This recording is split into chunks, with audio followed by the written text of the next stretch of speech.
Hello and welcome to the MMA Corner. I'm your host Jody, and today we're going to be talking about UFC 259 and mainly just the title fights.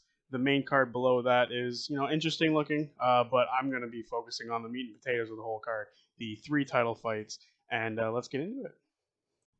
So starting off with Aljo versus Piotr Yang, I think this is going to be the hardest fight for me to determine who wins, or at least think who I believe will win. And I think it's going to be Piotr Jan by decision.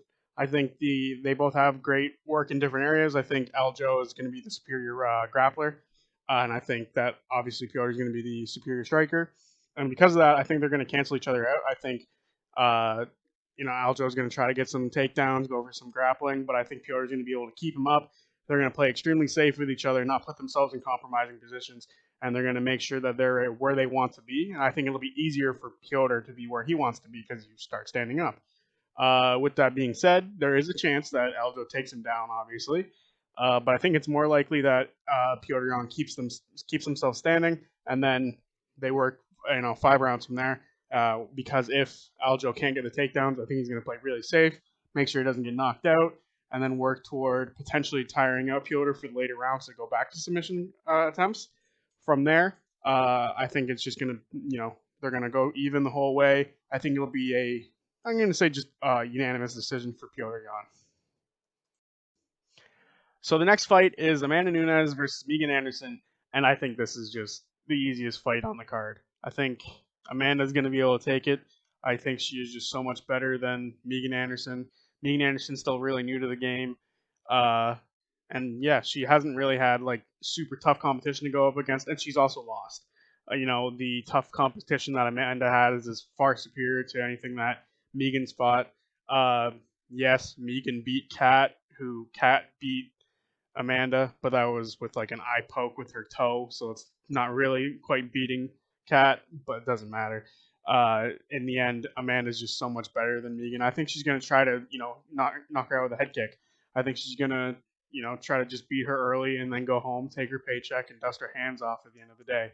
I think this is the UFC giving us an Amanda fight because she hasn't fought in what feels like over a year and a half now. At least it feels like that. I'm not too sure.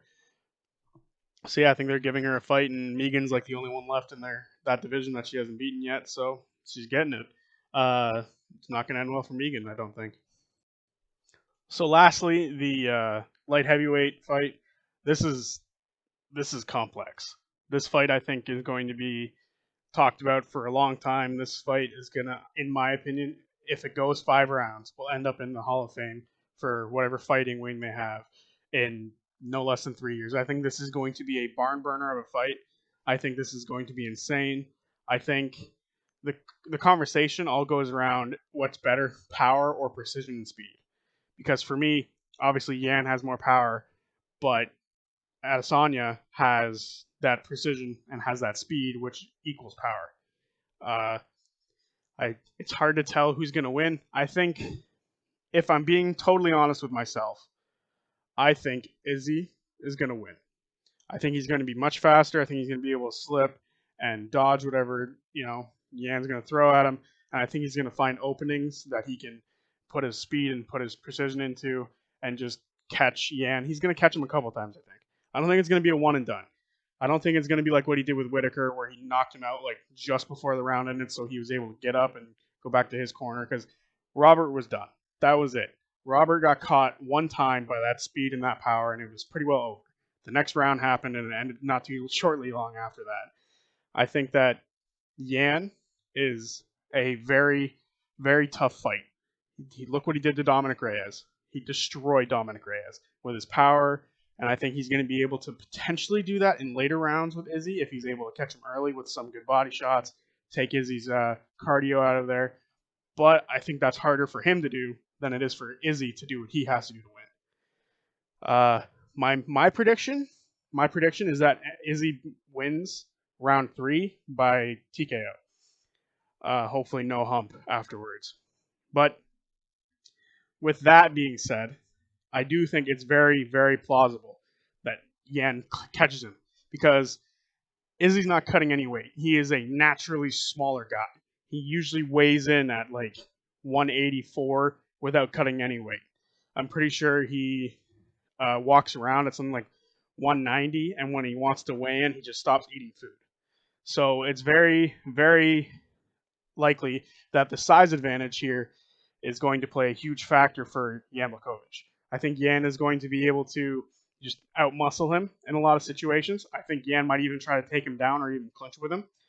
And I think that if he does that and slows down Izzy's pace and keeps Izzy at his pace instead of what Izzy wants to be at, he can easily control the fight if he can keep up with himself, if he can get in close, because Izzy's got long arms. Izzy's a lot taller than he looks.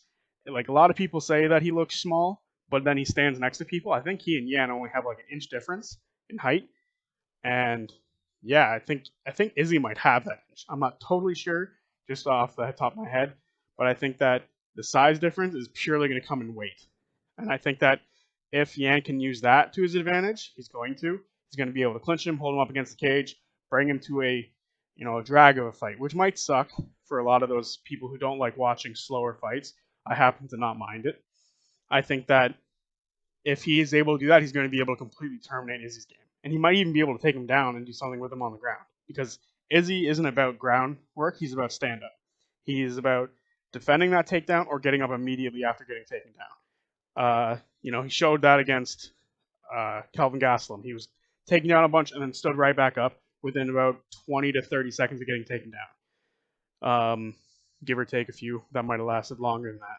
So I think that, it's very plausible for Yan to beat him, but I think it's more likely that Izzy uses his speed throughout the fight to be able to beat Yan and put him where he wants him to be, so he can use, clean shots to the chin, and I think he's going to catch him right on the button, right where he needs to put him out with that clean, precise speed.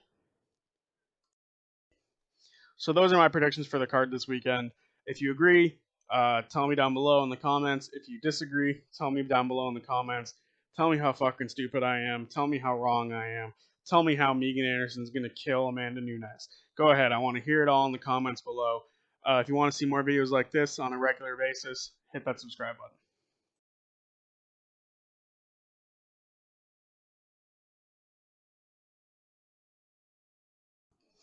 And yeah, those are my predictions for the championship fights.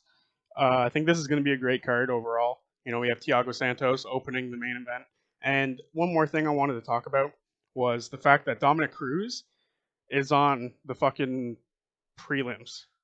Why is a former champion who literally just fought for a belt on the prelims? Now, if you look at it from a business point, it gives viewers to watch or something to watch on the prelims, which I get and totally understand. But at the same time, it's kind of crap for Dominic, who should be on that main card. He's Dominic Cruz. He's not, he's not some low end guy. He's not some guy who is way beyond past his time. He's still there. He can still go. I don't think he deserves to be any lesser than main event or not main event, main card. I believe he deserves better than what he's getting. Kind of like what Cowboy got not too long ago. Cowboy was, his last fight was against Anthony Pettis, I believe. No. His last fight was against Nico Price. But the fight before that was against Anthony Pettis on the prelims of another card. But he was just coming off of main event fights with Tony Ferguson and Connor. So why are these guys going from there to there? Makes no sense to me. I think like guys like Cowboy and Dominic deserve better than prelims. They should be on the main card. Not totally sure what the UFC is doing by doing this. It might even make some people go, I don't need to watch the main card until the title fights. And that sucks because Dominic Cruz is probably going to put on a great show. Maybe he loses tonight, but he's still going to put on a good fight. And I don't see why Dominic Cruz and Cowboy and other guys like that are getting shafted lately. And another thing, JDS and Overeem both just got released by the UFC. That doesn't make any sense. I think they had a good fight lined up. Like, I'm pretty sure Rosenstrike asked for Overeem. Maybe Overeem's ducking a bit, but who knows? But these guys are legends. And, Brendan Schaub once said that he thinks legends of the game should be compensated by the UFC forever. He doesn't see why they have to leave the UFC and go, pick up fights somewhere else like Chuck and Tito did. It doesn't make sense to me either. Why these guys who've been around for so long just get cut and now they have to scavenge instead of being parts of the game, being parts of other areas of UFC. Why not give Overeem a kickboxing gym or just a gym in general to go train at? Why not give him something like that? Why not give JDS something like that? It doesn't make any sense to me why these guys, like, again, it goes back to legends of the game being shafted. Dominic's getting shafted, Cowboy got shafted. These guys are getting shafted now by getting released. I mean, shit. Overeem only lost his last two, I think. I'm pretty sure he just had a win over Walt Harris not too long ago. So for Cowboy, like, no offense to Cowboy, I love Cowboy, to go on a losing streak and then, like, he lost against Ferguson, lost against Connor, and then lost his last two, I think. Oh, no.